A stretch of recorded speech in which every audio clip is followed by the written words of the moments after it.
Good evening and welcome to the Job Search Solution radio program where we talk about looking for a job, changing jobs, changing careers, hiring. And as always, we begin with a prayer. Dear God, grant us thy peace and thy mercy, thy will be done.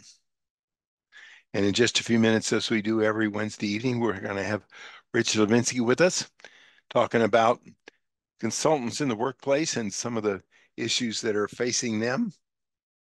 And he always has some interesting observations about what's going on in the marketplace. He had a real interesting observation this evening. Meanwhile, we'd like to take 15 seconds to be grateful.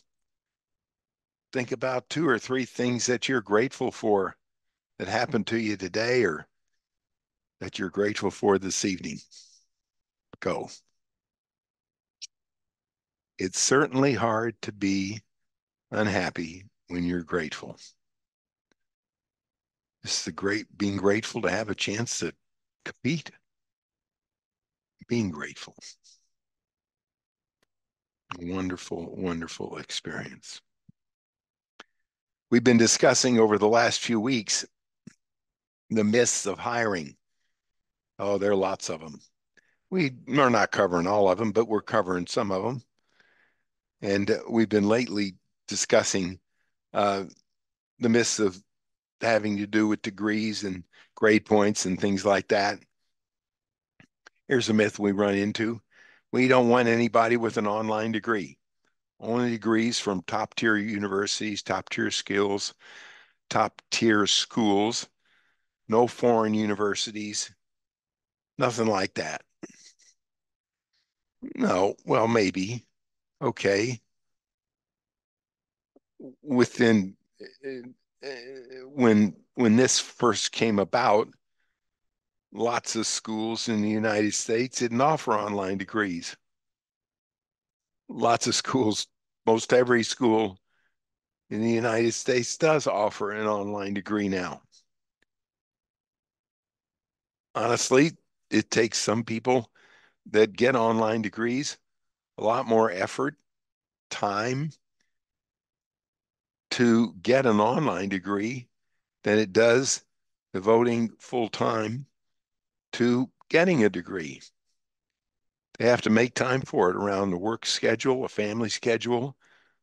Getting an online degree is sometimes a lot tougher than getting a full time, devote my time degree. The question should be, what did you learn? A degree from Oxford University may also be a pretty good one. Judge each person individually by themselves. Here's a myth. People with high GPAs are smart. Well, that may be true. It may not be true. They might be book smart, but that doesn't always translate into common sense. I hired a lady one time that had graduated from University of Texas with a 4.0 grade point. She sure could study and she sure could pass tests. She had no common sense at all. Nice lady, came across very bright, but no common sense. She could pass the test, but no common sense. Here's one that we could write a book on probably. The candidate has had too many jobs in the last few years. Well, I admit that too many jobs doesn't necessarily look good. But the truth is that companies come and go more than they ever have. The average company in business in the United States, when I got in this business in 1973, averaged 59 years of age. In 2009, it was 15 years. In 2023, it was 8 years. Companies come and go more than they ever have. Companies expand and contract faster than they ever have. The question that needs to be asked is, why did the person leave the job? Why did the candidate have to go? What happened? The issue of too many jobs is an issue of why, not an issue of they've had.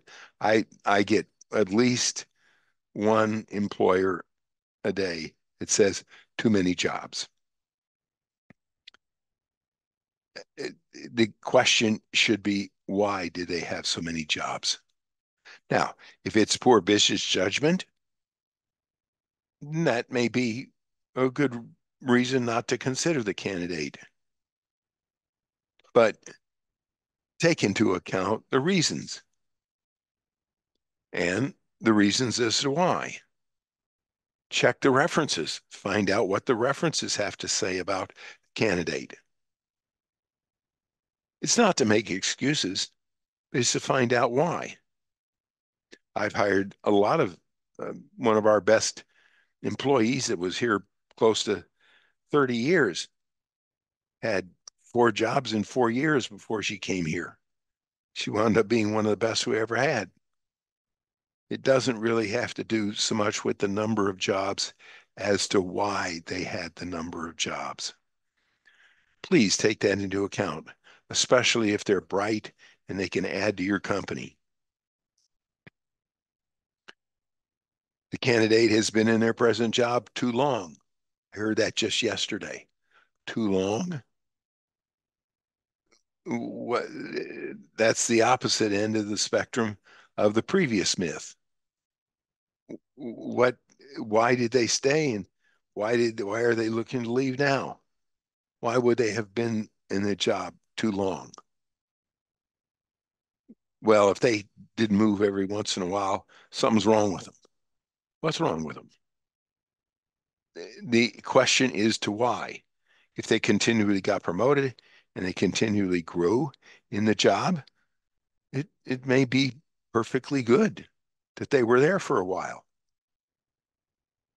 It the reasons are what matters, especially these days. Companies come and go for all kinds of different reasons. All right, we're going to take a short break. Stay tuned. This is Tony Bashir with the Job Search Solution.